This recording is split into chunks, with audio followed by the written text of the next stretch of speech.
I built this piano to get to the strings of the instrument. I would be asked to reach inside the grand piano and play an interesting sound, and it's really uncomfortable. And I chopped the keyboard off and stuck the strings up at 90 degrees. There's so much going on inside the piano. It's so interesting. It sounds great. Suddenly you think, oh, I want a high harmonic, or I need a low pluck now. And it just means that you can, like, everything is at your fingertips. I think this is the only piano in the world where you can touch every part of every string.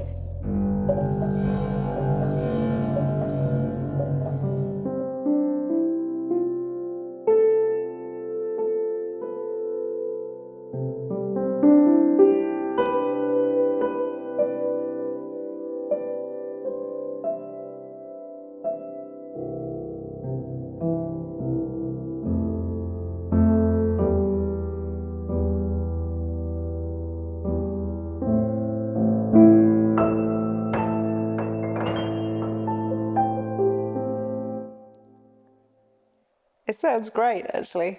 So that is the sound. It's an Érard from 1910. And so it's a grand piano with a lot of history.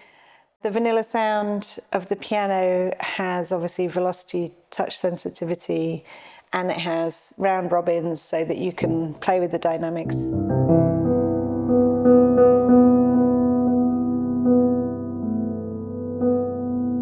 It's got that kind of texture of a real piano so that you can be expressive.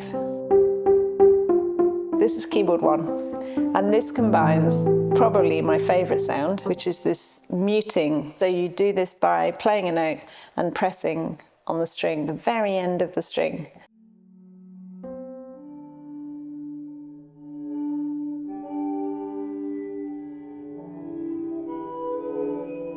And then the top half of the piano is skewers, which is me sticking a wooden skewer in between the strings. You get rosin on your finger, and then you pull. It kind of sounds like a wooden flute or something. In amongst the skewers are also plastic straws. So the plastic straws are stuck between the strings, and they just slightly detune the note.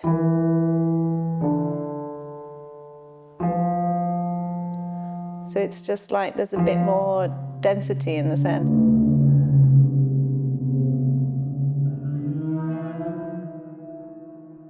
So this is keyboard 2. This is the super ball coming down the string. But then mixed up with those is the black keys. And that is a timpani stick, basically bouncing off the frame of the piano.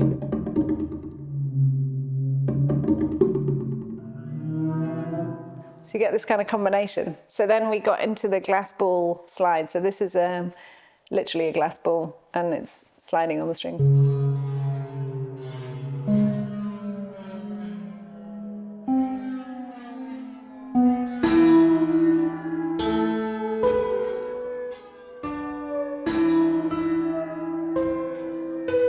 And then at the top, the sound of a magnet plucks on what I call the dead string. So it's like the bit of string that's beyond the normal speaking length of the string. So here you get quite a cool combination of things.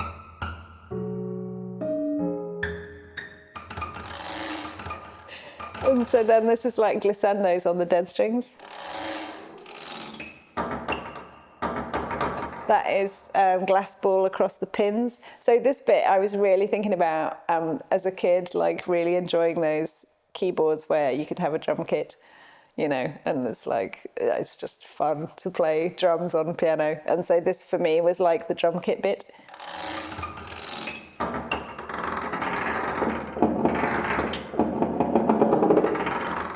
Keyboard 3 is 4 different sections, and it starts with,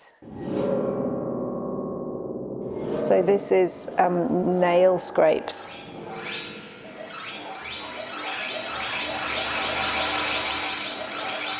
Blue tack harmonic, so it's blue tack stuck on the harmonic line.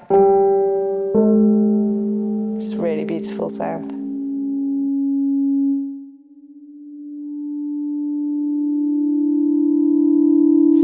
this here is the sound of the E-bow, which is a little magnetic resonator, which is made for guitarists to play legato.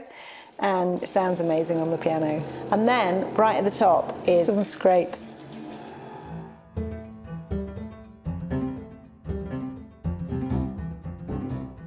Keyboard 4 is 3 sections. This is yellow beta, so it's basically using like a super ball on a wooden skewer and then bouncing it on the strings. After the yellow beta, you've got some harmonics.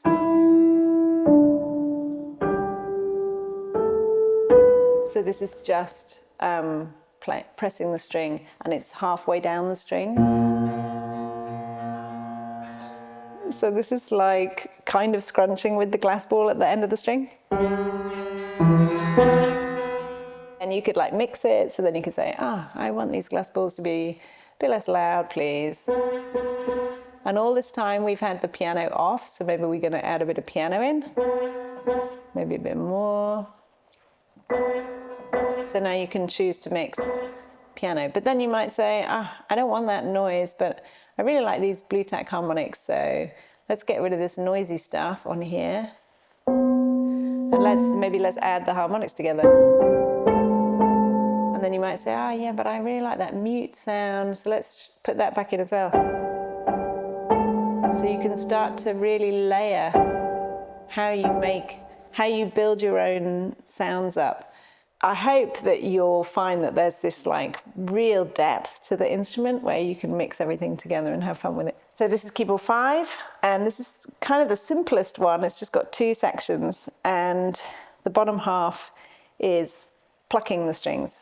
So it's just a pluck. These sound amazing at the bottom. Check it out.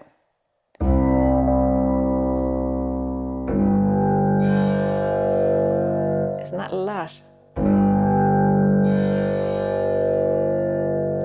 And the sound of the like clash is because the strings, when you pull them, it's like it's moving so much that it's whacking the other strings basically. So I hope also that people find this like acoustic richness in the instrument. You know, it's really not clean. The top half is contrasting to that. So it's the timpani stick.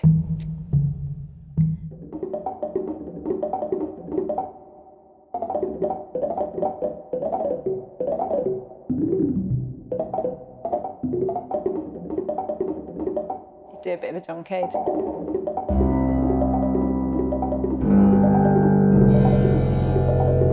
Obviously there's a bunch of effects up here. So you've got delay, wet, dry. So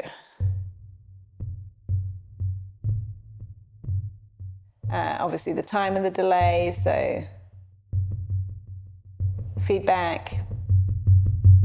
Whoops. Tape delay.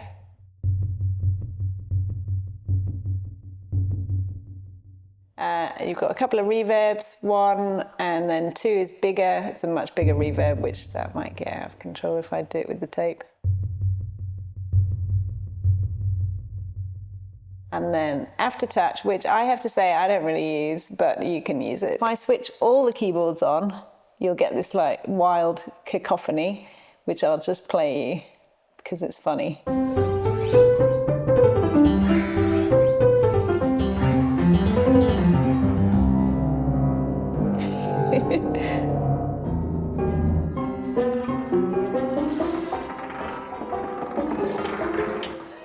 Okay, so it's like a bit crazy, but you get the idea.